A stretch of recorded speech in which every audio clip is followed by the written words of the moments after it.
د دې بم دھماکه کې د هدایت الله سره ټوټل څلور کسان چې کوم دي هغه شهیدان کړای شوي دي. باجوړ د 4000 نه زیات کسان چې کوم دي هغوی د شهادت مرتبه حاصله کړې ده.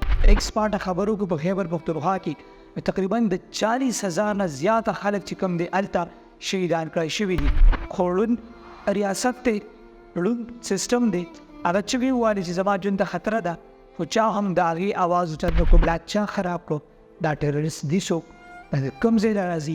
د دې جنډې به ختمېږي څنګه؟ د دې حل څه دی؟ سپریم کورټ مخې ته دې کښېني او باقاعده قسم دې وکړي چې تر هغې به نه ځو چې څو پورې زموږ د امن ګارنټي موږ له نه راکړي. زموږ پریارټي چې کوم دی هغه شهیدانو تپوس دی چې کوم د دې ځمکې دپاره د دې باجوړ دپاره شهادت حاصل کړی دی. اش اپریشن وکړه موږ د سردرسري باجوړ وکړه، پوره سرجري وکړه، خو موږ له به دا اګریمنټ راکړې پریټل فارم کې که د دې اپریشن نه بعد یو د پټاقې هم چا بلاست کړه نو ریسپانسیبل به دی. السلام علیکم.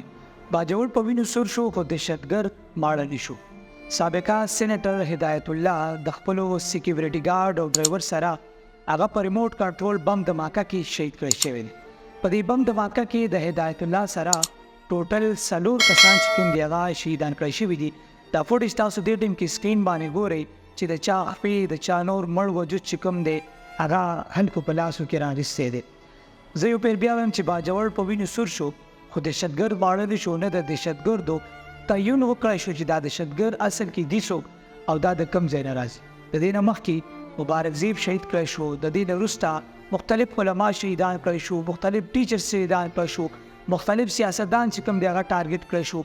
تر اوسه پورې تقریبا باجوړ د 4000 نه زیات کسان چې کوم دي هغوی د شهادت مرتبه حاصله کړې ده، هغه شهیدان کړی شوي دي. د 4000 کسانو نه زیاتو کې په دې کې ټیچرز شامل دي، په دې کې سیاستدان شامل دي، په دې کې چې کوم دی علما شامل دي، په دې کې عام د دې معاشري وګړي شامل دي. د دې 4000 کسانو تعداد چې کوم دی ورځ ته ورځ زیاتېږي. دهشتګرد ماړه شو په باجوړ کې امن هم رانغلی. دې نه علاوه ایکسپارټه صرف موږ د ایکسپارټه خبرو کې په خیبر پختونخوا کې تقریبا د 40000 نه زیاته خلک چې کوم دی هلته شهیدان کړی شوي دي، خو تر اوسه پورې امن رانغلی. هر ورځ چې کوم دی ټارګټ کلینګ کېږي، بې ګناه خلک قتل کېږي، دواکۍ کېږي، بدامني چې کوم دی هر طرف ته خورېږي. خو موږ نه د ټیرریسټو تعین وکړو، نه موږ د دا مسله د جنډې نه چې کوم دی هغه موږ ختمه کړله. دا هدایت الله صاحب چې کوم دی شهید د فوټیج تاسو ګورئ، د په سینټ کې زیاتره چې کوم دی باجوړ د امن خبرې کړې ده. باجوړ د امن دپاره باقاعده طور باندې هغه کلیم کړی و په خپل لاسټ سپیچ کې چې ما ته په روزانه بنیاد باندې ما ته تھریټس ملاویږي. د تھریټس کاپي هغه باقاعده طور باندې په سینټ کې هم شیر کړی وي چې کایندلي زما د دې تھریټس لپاره چې کوم څه بندوبست وکړي، زما ژوند ته خطره ده.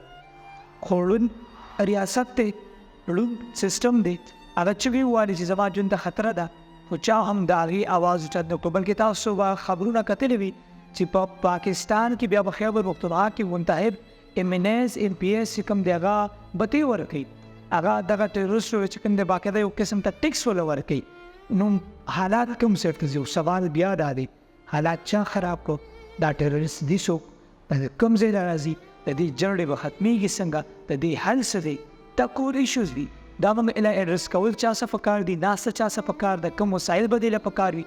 دا هغه ایشوز دي چې دا ایډرس شي او دا افغانستان چې کوم دی د جنډې نه وباسي. زه تاسو د پروګرام کې اخره کې زه تاسو څه سلیوشن دوم چې باجوړ عوام چغې وي چې دهشتګردي نه ختمېږي، حل یې څه دی؟ عموما په هر سټیټ کې که هغه انټرنیشنل تاسو اوچت کړي، که پاکستان اوچت کړي، ګیر چاپېره ګاونډیان راوالي چې کله د یو مستۍ حل نه ستا اواز څوک نه اوري، د هغې حل صرف پروټیسټ وي. پروټیسټ پته کې اوس پروټیسټ چې کوم منظم طریقې سره کول پکار وي او په صحیح ځای کې د صحیح سړي مخې ته کول پکار وي.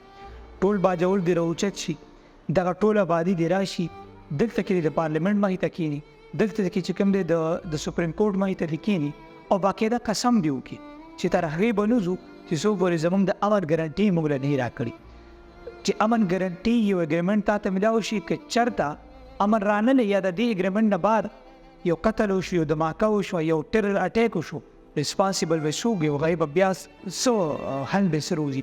باقاعده د ریټن کې دا واخلي.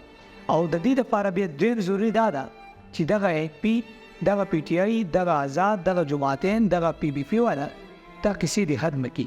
د امن دپاره دې یو لیډر متحد شي، یو لیډر دی راوړاندې کړي او ټول دی ورپسې شي په شریکه باندې هغه ته دی ووایي چې زمونږ پریارټي چې کوم دی زمونږ امن دی، زمونږ پریارټي چې کوم دی هغه شهیدانو تپوس دی چې کوم د دې ځمکې دپاره د دې باجوړ دپاره شهادت حاصل کړی دی. د کومو نه چې واړه بچي پاتې شوي د کومو نه چې پیغلې خویندې پاتې شوي دي چې د چا د وجې نه چې هغې ښځې سرتورې شوي دي د دغه شهیدانو تپوس یو لیست راوالي هغه دی باقاعده سپریم کورټ ته پیش شي او باقاعده دی په دې پسې زور ولګي په پارلیمنټ کې دی په دې باندې خبره اتره وشي. صرف خبره نه د دې ډیمانډ وکړی شي چې د دې حل راوځي. دې نه علاوه بله خبره دا ده چې سټیک هولډر سره دې کښېني که د دوی دا یقیني چې اپریشن د دې مسئلې حل دی لاول دې ترې دې خبرې تپوس وکړي چې 2002 والا تر اوسه پورې 8-9 اپریشنز دې کړي دي. دا 9 اپریشنز چې تا کړي دي مشرف 4 کړي دي، نواز شریف 2 کړي دي، PBB 2 کړي دي، تاسې اوس چې کوم دی بیا مې سې کام پاس شوی دی. تپوس دې وکړي چې دغه اپریشن د دې مسئلې حل راشه اپریشن وکړه موږ د سردرسري باجوړ وکړه پوره سرجري وکړه خو موږ له به دا اګریمنټ راکې پریټر فارم کې د دې اپریشن نه بعد یو د پټاکۍ چا بلاست کړه نو ریسپانسیبل به دی سټیک هولډر سره دا اګریمنټ که وشوله ایټلیست نو بیا به صحیح نو د دې باقاعده طور باندې یو اګریمنټ دی راوالي یا د دې یو حل دی راوالي چې مطلب دا باقاعده طور باندې یو کور ایشو ده. دې نه علاوه باقاعده طور باندې انټرنیشنل کورټس ته اپروچ کول پکار دي. پارلیمنټ ته خبره لاړه، چیف جسټس ته خبره لاړه، ایکشن پې رانلې، حل یې رانلې، اپریشنز حل رانلې، انټرنیشنل کورټس موږ سره بیا حل دی، سیکیورټي کاونسل موږ سره بیا حل دی. اپروچ چې وکړه شي هره طریقه دې اپلای شي د آواز دې هلته کې راکړي.